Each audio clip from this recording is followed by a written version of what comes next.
welcome everybody to the 2025 CCIR Symposium. There's some familiar faces in the audience and it's good to see everyone. Today we've invited actually one of CCIR's oldest, I think we started working with Advait as soon as CCIR started, so it's a real pleasure to actually finally see him in person as well. So Dr. Sarkar is currently an affiliated lecturer at the University of Cambridge. He is also an honorary lecturer at UCL and also a researcher at Microsoft. So it's a great pleasure to actually be able to, one, see Dr. Sarkar and two, have him deliver the opening speech as someone who's had a lot of experience with CCIR students in the past. So if you will, everyone, please join me for a round of applause for Dr. Sarkar.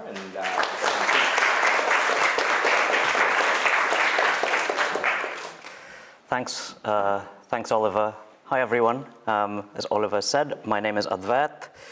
I'm a lecturer here at the University of Cambridge in the Computer Science Department, as well as at University College London, and a researcher at Microsoft. And I was really pleased when Oliver invited me to give this talk, but I was also kind of confused and apprehensive because I am very used to giving talks about my research. But this kind of venue seemed to be an opportunity to talk about something a little bit different, a little bit more retrospective, right? So I came up with this title, Stay Curious, Be Kind, Advice for the 22nd Century Scholar. So that's really intriguing. Like, what do I mean? Why am I talking about the 22nd century, right? Is that a joke? Well, kind of. I'm partly being serious. So the serious bit is that there are scholars, including the noted gerontologist, who's a person who studies aging, Aubrey de Grey, who was a Cambridge alum, who really think that advances in medical science in later this century will mean that people will have significantly longer lifespans than they do currently, which means some of you might genuinely be having your careers well into the 22nd century. But that sort of slightly far-fetched scientific notion aside, it is also partly a philosophical exercise, right, in thinking what might be useful over an entire career, especially when the world of work is changing so rapidly, right? We all talk about how generative AI is affecting the world of knowledge work. It's changing the way people do their work, the way that workers relate to each other, the way that organizations are structured, and so on. And that's actually a big part of what I study in my day job, is this effect of AI on society. And if there's anything I can say about all of this research that we've done about AI and society, it's that nothing that we've learned will bear scrutiny in 100 years' time. So I won't talk about that. So why listen to me, right? I don't have a Nobel Prize, with apologies to Professor Czech. So I'll tell you, there's nothing quite as humbling as being told that the other speaker has a Nobel Prize. All your insignificance, all your achievements seem completely insignificant in comparison, but they're not insignificant, and I'll talk about that later. Anyway, what this disparity between the speakers allows me to do is actually speak to you not as an authority figure, but more just as a person in academia who has, at one point, in the not-so-distant past, been where you are. So I won't really explain in more detail who I am and what I study. If you want to know about that, you can go to my website, which is written in really tiny letters at the bottom, which is myfirstname.org. So, to begin, stay curious.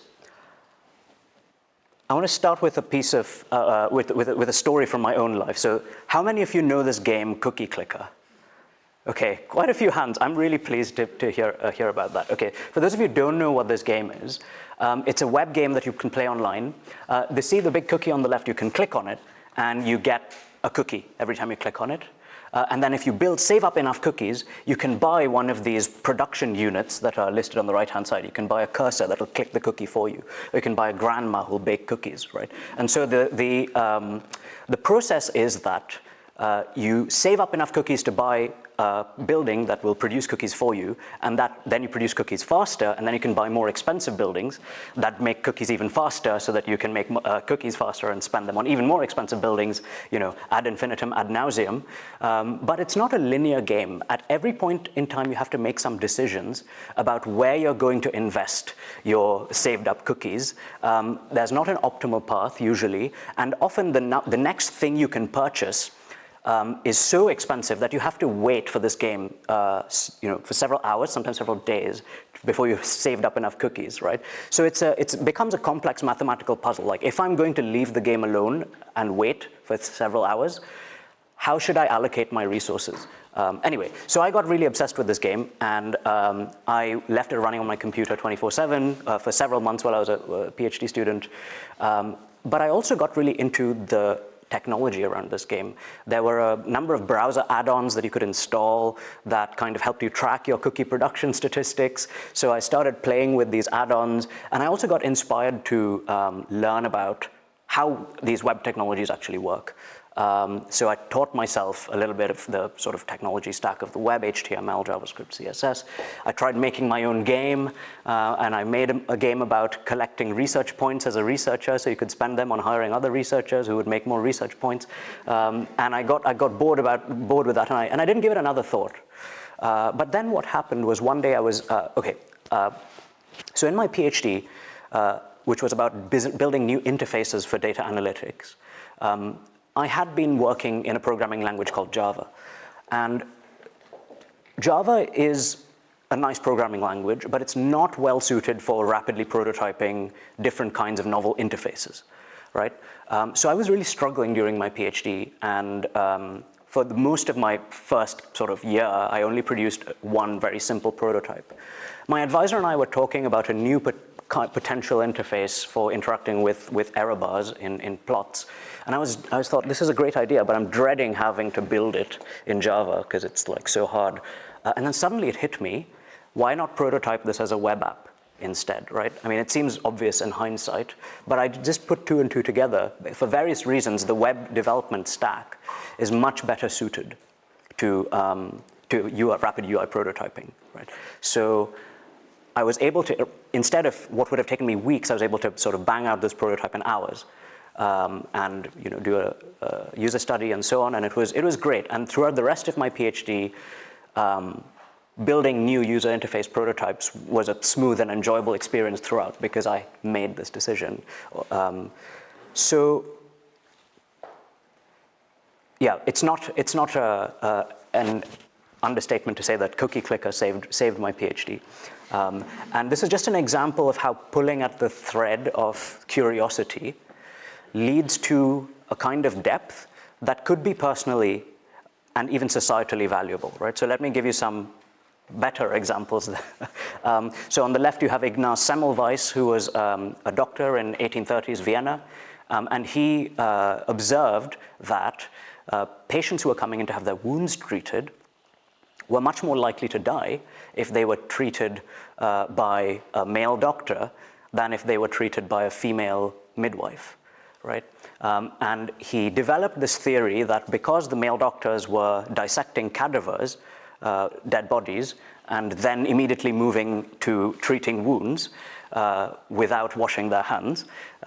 This is years before germ theory, by the way. So this is a point in time when the dominant medical theory of how disease is transmitted is something called miasma theory. There's a bad air, and there's something there's something in the air that causes diseases, and this is how disease spreads, right? So Semmelweis created an alternative theory based on some idea of a particle that infects, that transmits disease, and proposed hand washing as a solution. And he was ridiculed for this. He was ridiculed because it went against the medical establishment and the understanding of how disease worked, but it also was a kind of misogynist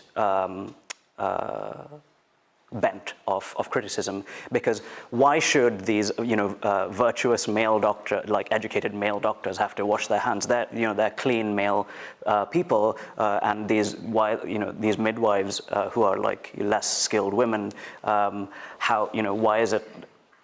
why is this kind of a disproportionate burden on us, right? So Semmelweis was ridiculed, but we of course know that he was right. He didn't quite have the right idea of germ theory. That came a few decades later, but he started us on the path. Related, on the right hand side, we have Leeuwenhoek, who is known as the father of the microscope. So Leeuwenhoek was not a scientist. At least he didn't start off that way, right? He was a draper, so he sold cloth. And while he was running his draper shop, he wanted to see the quality of the thread better than what was possible using the magnifying lenses of the time. So he got really into lenses and lens grinding and developed all sorts of proprietary methods for producing lenses at a much finer tolerance than could be produced previously. But then he didn't just stop there. He just nerded out about these lenses, and he was like, okay, now I'm going to look at everything. I'm going to look at this bit of cork. I'm going to look at this drop of pond water, and therefore we get the discovery of microorganisms because Leeuwenhoek was just a draper who happened to be nerdy about lenses, right? There's more contemporary examples, of course. We have on the left, Ramanujan, also a Cambridge gentleman whose curiosity about Bernoulli numbers and divergent series gave us solutions to mathematical problems that were thought unsolvable. And we have Lynn Margulis on the right, who is credited with is known for her idea of symbiogenesis. How many of you are familiar with this idea of Lynn Margulis's symbiogenesis? Okay, I'll explain it to you, right? So she noticed in her research in the early part of the 20th century that there were similarities between mitochondria and chloroplasts, which are cell organelles, and bacteria, free-living bacteria, right? And so she posited this theory that at one point in time, maybe what we have right now in our complex cells, the organelle like mitochondria, they were once free-living bacteria who decided to cooperate and form what we have now, a complex cell, and they became assimilated, right? This theory is now accepted, but it was really widely ridiculed at the time. Again, notice that both of these researchers have this sort of outsider status, right? Ramanujan being not formally mathematically educated, self-educated largely, and also a colonial subject in the height of the British Raj, right? Lynn Margulis being a woman, and also presenting an idea that was not coincidentally, I think it took a mind like Lynn's to turn over the orthodoxy that up till this point, Darwinian evolution is all about survival of the fittest, right? It's all about competition, right? The idea that two organisms might actually decide to combine with each other as a result of an evolutionary process was kind of extremely heterodox, right? So these people not only had heterodox ideas, but they also had to contend with like racism and sexism. I'll give you one last example, which is one thing I learned about recently, and I absolutely love this example. The person on the right is Martin Carver. He's a professor of archaeology at York University, and the picture on the left is the left top is the Sutton Hoo burial site. So Sutton Hoo is a site that's, it's about an hour's drive southeast of Cambridge. And it is one of the most famous burial sites of the Anglo-Saxon people that we have in England. So Anglo-Saxons are the people who lived in England approximately 1400 years ago, from the 600s to, say, the 10th century, right? And it was already well known as a Viking burial site. A tremendously impressive Anglo-Saxon longship had been discovered just before the Second World War. That's the subject of the Netflix movie, The Dig, if you've seen that. But there's also all of this stuff that was unexcavated, and in the 80s, Martin Carver was asked to continue excavating the mounds. Now, Martin Carver is an avid golfer. He loves playing golf. He loved playing golf all of his life as a kid, and he rather cheekily decided that he's going to use the Sutton Hoo mounds as golf practice space. So he would be all over the mounds, knocking his golf ball around them, just to let off steam, and at the end of the day's dig. And he noticed that the ball kept rolling into one particular dip in the field. And this kind of piqued his curiosity, because they had done sort of topography scans before, but they never really thought about this dip. But it seemed somehow in that moment, with the ball keeping rolling into it, a bit more pronounced. So he's like, I'm going to follow my nose on this, and let's excavate. So they excavated it, and what they found was this astonishing, exquisite burial of a warrior and his horse. And you can see that just on the right-hand side, how amazingly well preserved the skeleton of the horse is after 1,400 years.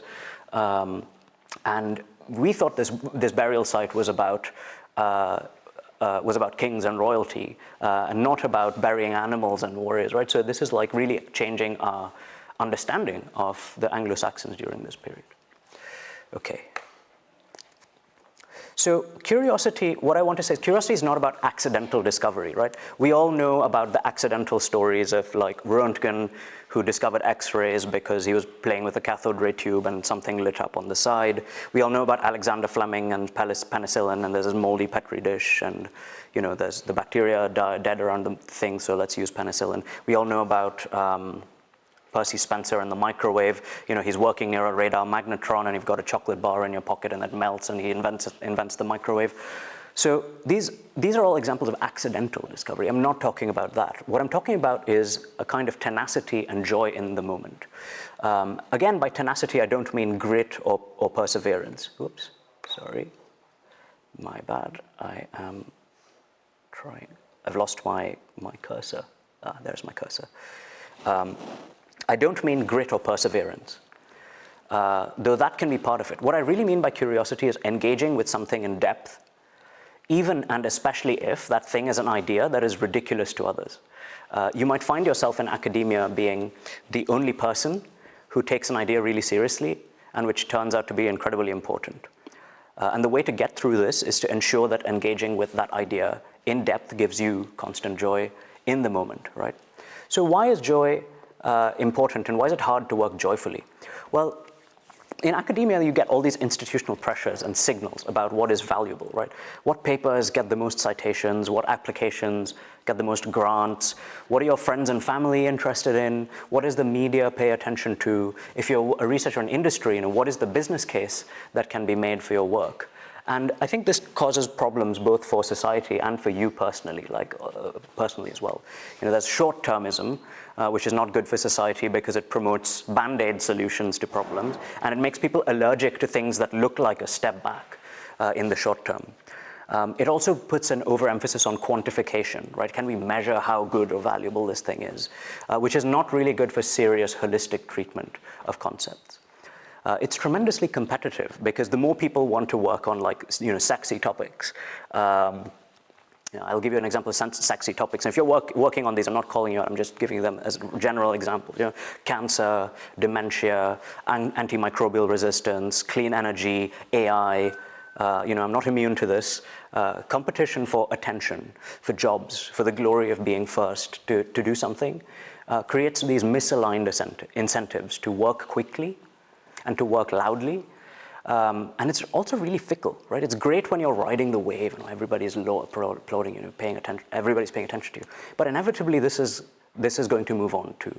And then you, who have dedicated a significant portion of your time and career, are going to be feeling used and hollow because you were riding the wave for the wave and not because you were personally curious about it, right? And it also, this sort of market-driven innovation where we try and point researchers towards solving problems that society at large is interested in with money, doesn't work. So Matt Clancy, who is an economist and also a Cambridge alum, has identified these limitations, right? He's found that financial incentives have little impact on the quality of basic research in medicine. Patent incentives don't really affect innovation at universities, and that at most companies, R&D has a negative return, right? So even that logic of market innovation doesn't work. We're taking huge amounts of money, a lot of it taxpayer money, and also huge amounts of time and effort of our smartest people, and we're not really getting what we think we're getting. So I'm not being anti-academia here, obviously. I think funding academia is essential, and we need to do much more of it than we are doing now. The problem is how we do it. We're trying to use academics to buy solutions to problems, rather than investing in academics as curious, questioning, knowledgeable, and persistent individuals, right? Knowledge and problem solving can't just be bought. It's not a commodity with a production pipeline. You can't just treat it like doing your groceries, right? Oh, you want a cure for cancer? This is how much it'll cost. Like, just go to the knowledge market and buy it. So that's not how it works. So what should an academic do? Does following your curiosity mean shutting yourself off from the world and selfishly pursuing your own interests? or being a hermit floating in the ivory tower, or being a gentleman of leisure. It's not these things either. And you can't, don't get me wrong, you can't separate material concerns. We are all embodied people, and we're embedded in an economy. We need money to survive. We need to eat food. We need to have social relations with other people.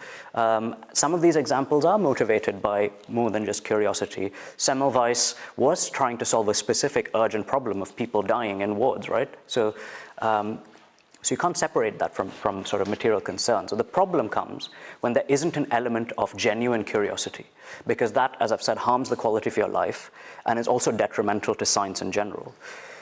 And smart people, like yourselves, are very good at self-rationalizing curiosity.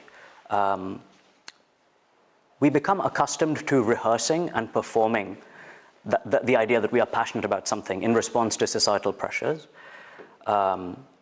So how do you know what is genuine curiosity? How do you know when you're actually curious about something, or whether you're pretending to be because everyone is telling you this is an important thing to work on? Well, I'll give you a few hints. What does your mind drift towards when you're idle? What do you take pleasure in thinking about for the sake of it? What do you seek depth in? This is much broader than academia. This could be your hobbies. These could be games you play. These could be things you memorize and value, right? I remember when I was a kid, I memorized like multiple books of Pokemon lore because we were obsessed with it, and I can still quote all of the first two generations, like evolutions, probably from memory today. As 25 years on. So these things give you insights too, right? Martin Carver, playing golf, discovered this thing. And the important thing is that time spent doing them is never wasted, because they bring you joy. And the joy that I got playing Cookie Clicker is testament to that. Okay. So the second part of my talk is about being kind. And I want to start with a couple of experiences that I've had in academia, personal experiences. Now, many people in academia are kind, but there are a few instances of unkindness that kind of stick in my memory, right? When I was an undergraduate, I was an undergraduate here at Cambridge, and there's a system called supervisions where students have 1-on-2, 1-on-3 meetings with professors, much like the CCIR mentorship schemes, every week, and you have homework. And so and we have hundreds of these across the span of our undergraduate careers. So I was going to this one supervision, and for whatever reason, the workload of the term had caught up to me, and I hadn't been able to submit my work, right? So I was really apologetic, and I went, but what happened was completely unexpected. When I went to the supervision, the supervisor just looked at me with a sort of blank expression and said, "Oh, next time don't bother coming. Don't bother coming to the supervision." So he wasn't interested in teaching me anymore. A few years later, I was at the end of my master's. I was applying for a PhD. There was a PhD. There was a professor in the department who was a sort of a big shot professor. He just won a prestigious grant, and I wanted to ask him to be my PhD advisor. And so I sent him my PhD proposal and scheduled a meeting with him. And then when I went to this meeting, he had my proposal. He was looking through it, and he started by making fun of the references that I had.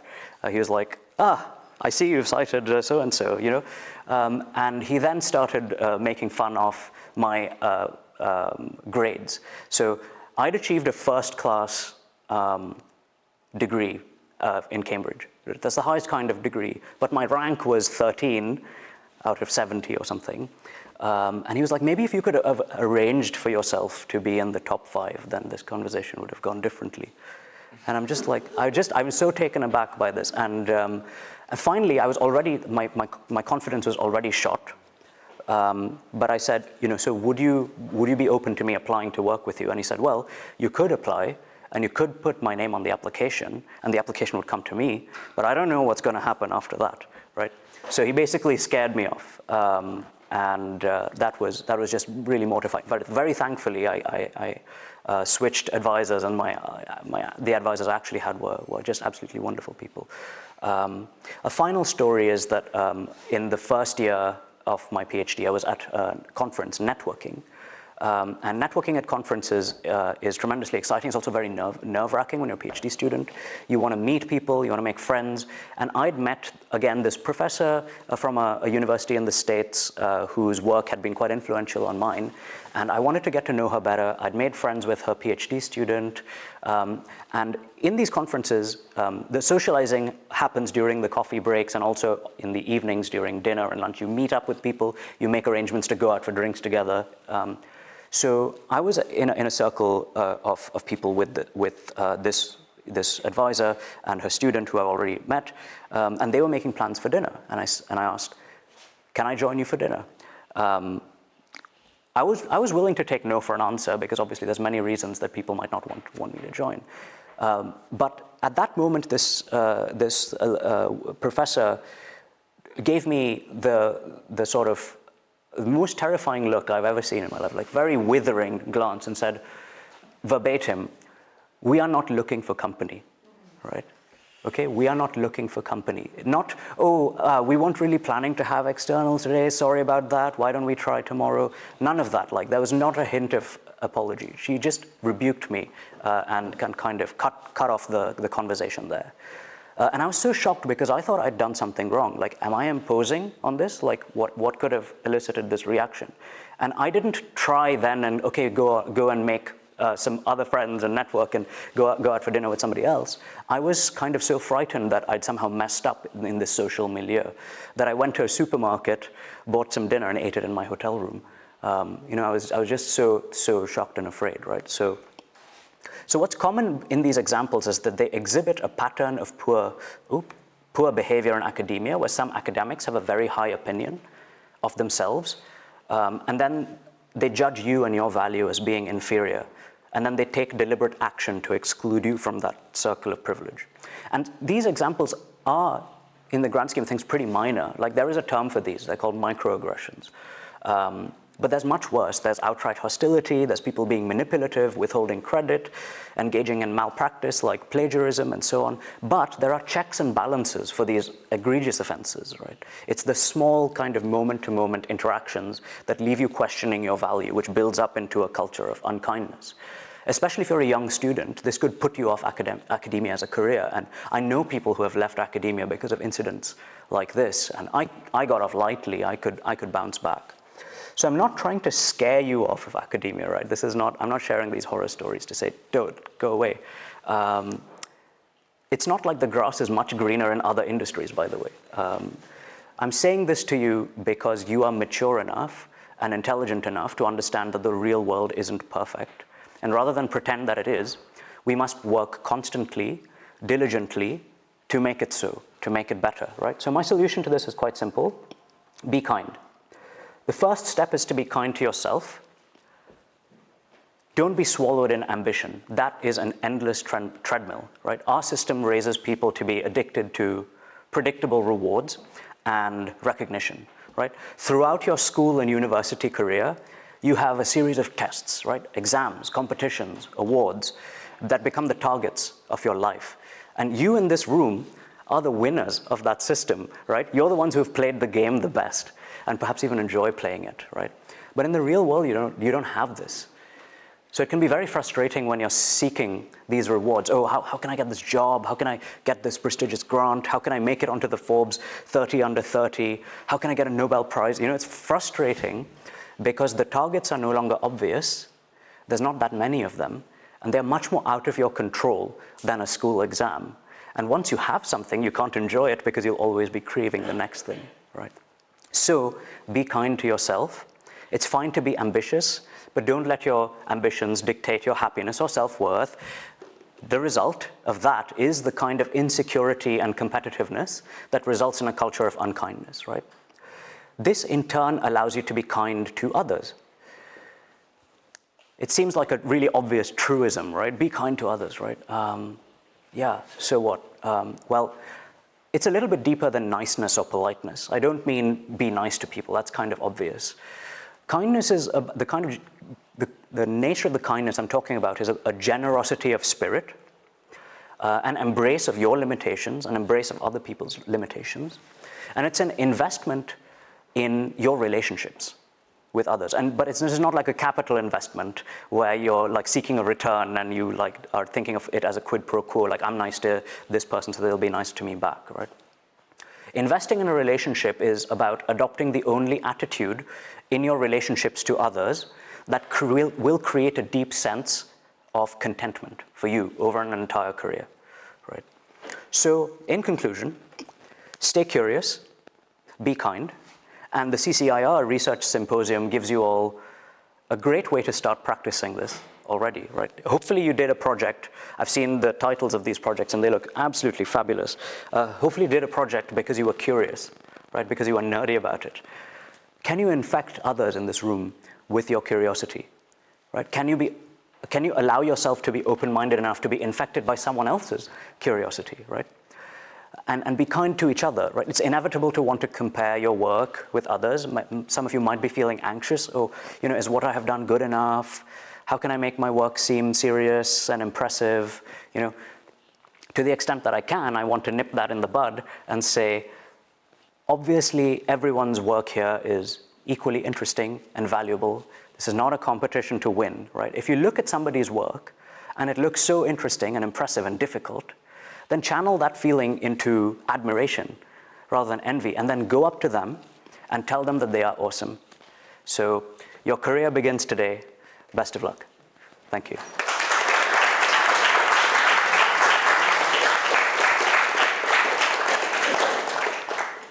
Thank you, Advait, for that wonderful speech. I have plenty of comments personally, but I'll leave that for later. But we'll take one or two questions because we are sort of eating into lunchtime a little bit. I'll open the floor to you guys to see if there are any questions that you guys would like to ask Dr. Sarkar. Yes, please. When did you sort of know you were working academia? I think I was unsure of it at the start of my PhD, but by the end of it, it was clear that I really enjoyed doing research, right? So people say you're meant to be really committed to research before you start your PhD. People do PhDs for all sorts of reasons. For me, it was the default path. I lacked the imagination to do anything other than stay in academia at that moment in my life, but I'm glad I did. It could have turned the other way. I did spend a little bit of time working in industry as well before, so I had some experience of what it was like to have a job outside the ivory tower before I started my PhD. Yeah. Does work ever get repetitive, and if so, how do you stay motivated? I don't let my work get repetitive because, I am driven by curiosity. I'm a magpie. I look at shiny things around me. I think, what is there more to learn about this? And so trying to work on a bunch of different things at the same time, even if they don't all make progress at an even pace, is the way that I kind of stay sane as an academic. And it's not for everybody. Some people work very well by working on one single thing at a time as well. So just bear that in mind, yeah. What topic are you interested in researching? Well, I'm currently interested in researching how generative AI affects society and in particular human thinking. So a lot of my recent research has been about studying what happens when people use tools like ChatGPT and Copilot in their everyday knowledge work. Does it affect their memory, their ability to remember what they worked on? Does it affect their metacognition? Does it affect their critical thinking? Does it affect their creativity, creative ideation, right? So in general, the answer seems to be that there are a whole host of reasons that generative AI use deteriorates the quality of thinking in the way that we currently use them. But the second part of my research is to design tools that do the opposite, right? Can we use generative AI in a kind of responsible, human-centered way that actually leaves people better off in terms of their thinking and their memory than if they were working, say, manually without AI assistance? That's what I'm interested in at the minute. We can take one quick question to follow up if there are any. If not, let's give Dr. Sarkar another round of applause.